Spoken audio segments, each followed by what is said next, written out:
First of all, I want to say Happy Fibroids Awareness Month. This month, probably all of my content will be geared toward fibroids. Um,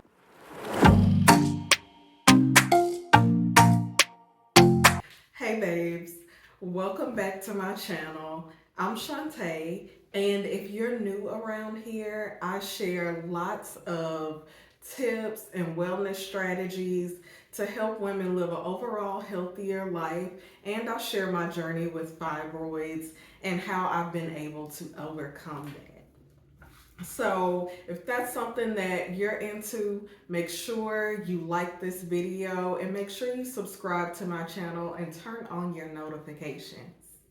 First of all, I want to say Happy Fibroids Awareness Month. This month, probably all of my content will be geared toward fibroids and uterine conditions just because it's Fibroid Awareness Month.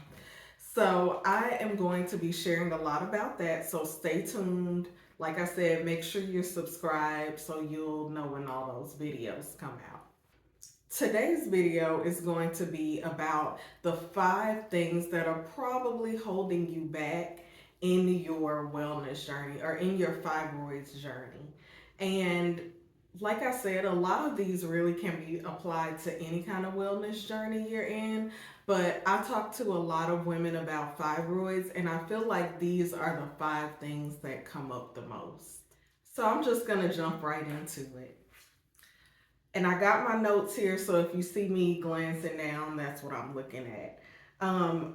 The first thing that comes up a lot, and I feel like this is probably the most common challenge that a lot of women that I speak to have, is viewing your wellness journey or viewing your fibroid healing journey as a short-term thing. And what I mean by that is having fibroids, it took you years to develop this condition. More than likely, you've been doing things and you've had habits and emotional patterns that have taken years, that have accumulated and gone into you having fibroids. And so a lot of times when women reach out via DM on Instagram, or I do discovery calls with women, one thing that I'll hear them say all the time is, I tried going vegan, or I tried this supplement, or I tried this tea. And so, a lot of times I'll dig into that. And what I find is most people don't try things for a long enough period of time to know whether they're going to work or not, right? Or whether they're going to see progress or not. So I would say that, viewing this as just like a short term thing instead of a total lifestyle change or a lifestyle overhaul is really something that can hinder you from really being able to make progress. The second thing that I feel like I have a lot of conversations with women about is only changing one aspect of your lifestyle. So if you have fibroids, now we don't know like what the exact cause of fibroids is. There are lots of theories out there about what causes fibroids and how they develop, from your more Western perspectives of, your diet versus your more Eastern perspective of stress and, family trauma, right? So really it could be any of those things or a combination of those things. But my own personal opinion, it's just that it's likely that all these things are like a cumulative effect, right? And so it could be several factors that are causing you to have fibroids. And so one of the things that I do is I try to teach women that we're going to tackle every part of your lifestyle that we can in order to really attack fibroids and really attack them efficiently and aggressively. Now, if you're finding this video super helpful so far, make sure you like and make sure you're already subscribed. Now, the third thing that comes up a lot, and I feel like I'm like the pot calling the kettle black with this one, but a lot of taking too much generalized information. Okay, so I get it. I make YouTube content about this subject. I have a blog about the subject, and so a lot of times women are taking the information that I'm giving and implementing, right? And there's nothing wrong with that, but I do want to caution you that you should not be trying every single thing that you see on the internet.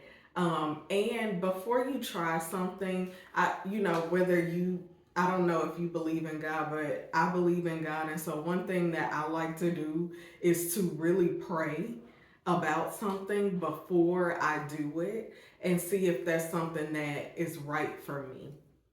Right? So, please do not take all this generalized advice and try to implement all of it, especially at one time. And we'll get more into that later. Consider the fact that we're all unique, and our bodies are unique, and our lifestyle situations are unique. So something that might work for a single 28-year-old woman, or yeah, something that might work for a 28-year-old woman without children might not work for the same might not work the same for a 35-year-old woman with two small children at home.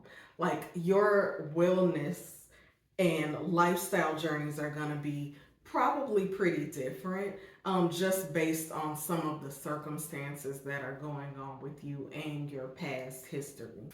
And this is probably a good time to point out that if you're working with a wellness professional or you have a wellness professional that you can consult with, always do that before you take any of the medical advice or try to implement any lifestyle changes. If you have someone that you're working closely with to try to get your health back on track, make sure you consult with that professional before you just go implementing things. The fourth thing that I think I don't even know if it secretly holds women back, but I think this is a big one for a lot of people.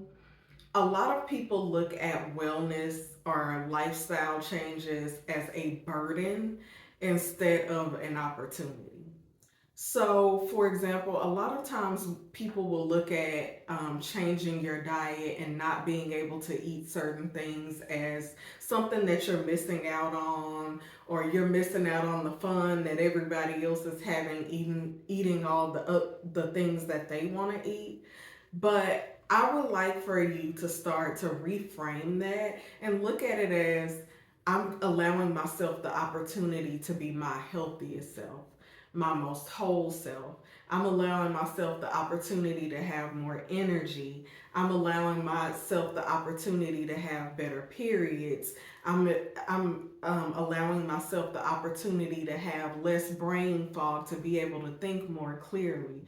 Look at your lifestyle and wellness changes as a opportunity to have more and to be better instead of as a burden. So the fifth thing that I think that holds us back is the need to be perfect.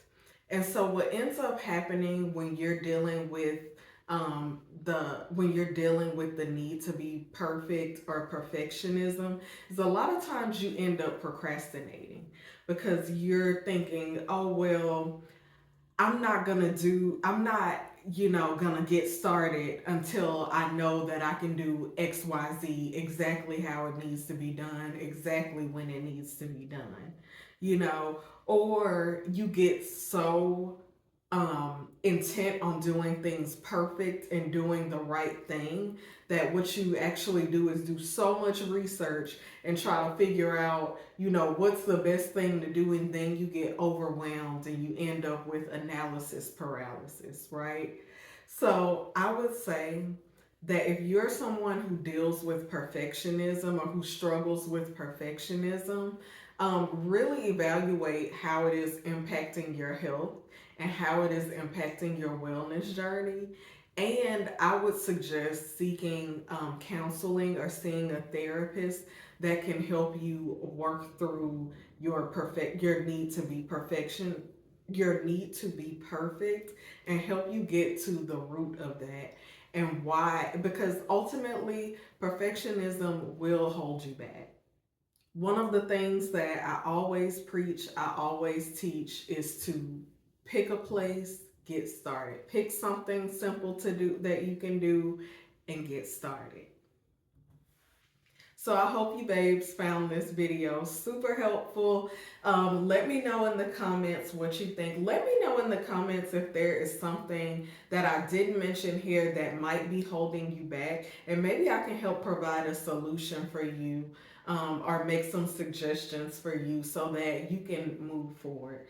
And if you're in need of any assistance in these areas, I'll put my link to schedule a wellness strategy session with me, and I can help you talk through some of the things that are holding you back, and we can come up with a good plan. And if you want to learn more about fibroids or how I've managed fibroids, be sure to check out these videos.